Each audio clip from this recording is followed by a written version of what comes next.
Hey all, I really wanted to talk about Delicious in Dungeon. And even though your first thought might be, oh, isn't it basically just a fantasy anime with cooking? That was at least my thought at the start.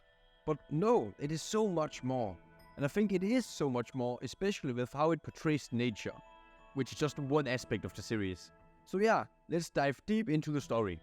Cooking is, of course, a central part of the story in this anime. But where I think the amazingness happens is that it's not only cooking, but they have to find ingredients in nature, or in this case, in the ecosystem of the dungeon. So yeah, this is what amounts to a dungeon delver fantasy, but with the amazing spin that they truly interact with the ecosystem around them. It may not be in a forest as we would think when we, think about gathering food and such. But I think it's truly an amazing depiction of nature and all its elements, even though it's in a dungeon instead of in a forest, or whatever ecosystem you can think of. But it of course has this fantasy spin to it, which can make it a little bit scarier. The thing I want to dive into, as already stated, is the portrayal of an ecosystem, and how the dungeon our protagonists find themselves in portrays this. I especially want to talk about the part with the golems, and the part where the group finds themselves in what amounts to a pretty hardcore water park. And a third thing, which isn't directly in the dungeon, so I don't know if it counts, but I still want to talk about it.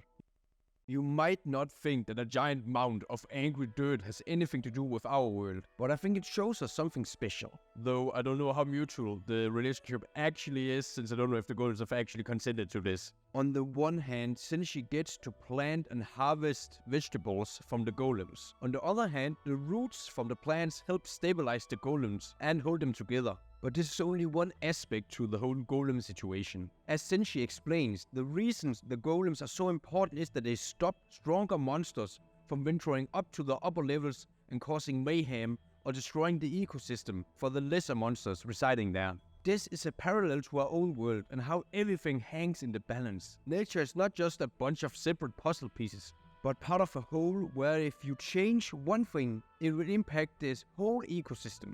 Just like in our own world, with some species at least. The other example I wanted to highlight was the whole biodiversity in the water area, and how they actually showed the food chain for the area, which was really cool. Also, a side note, I really loved how they showed Senshi with, the horse monster, Kelpie I think it was called. And it showed how even though you can have feelings for wild animals and you can interact with them, in many cases they are still wild animals. And this is definitely one of those cases. The food chain illustrates how the fishmen who hunt the fish, get their food from there, but they in turn are getting hunted by the kraken who feed on the fishmen. But when the big kraken is finally slain, the small fish start to feed on it, and Kenshi even says that this should stabilize the mid-tier monsters in the area, because they won't get eliminated as fast by this big scary monster.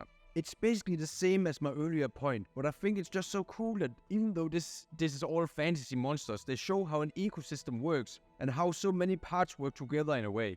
Kind of like the circle of life, I suppose. And lastly, and this may be cheating a little bit because it's not directly in the dungeon, but the whole scene with Marcel and Fallon, I hope that's how you say it, where they find themselves in this little cave where the earth is full of earth spirits and magic. And the reason for it is that the slime feeds on the bad droppings and converts it into magic. At least that's how I understood it. So even here you have two mini ecosystems that because of different monsters and animals end up producing what amounts to magic.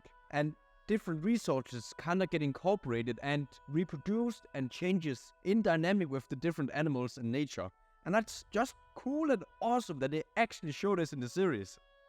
There are tons of reasons why I love this series so much. From the story, to the focus on making food from the monsters, to the entertaining characters. But one aspect that I just absolutely adore and think is amazing is how they explain an ecosystem and how they explain it through the medium of fantasy. This aspect of the show kind of reminded me of Scavenger's Reign, which is of course just sci-fi instead of fantasy. But I think it's really cool how these fantasy and sci-fi mediums can translate and show what biology is and what nature is, and that's just so amazing and cool to me. So at the end of the day, what this show does really well is to portray certain aspects of nature. Sometimes they may be beautiful and other times they may be scary or wild. But it's the commitment to those aspects that contribute to the world truly feeling alive. So yeah, that's why I think it's so great. And if you get the chance, watch the show, please. and maybe take a walk in a park or forest and experience nature and biology firsthand. So yeah, see you guys next time, and let's see what other story or great world we can dive into the next time.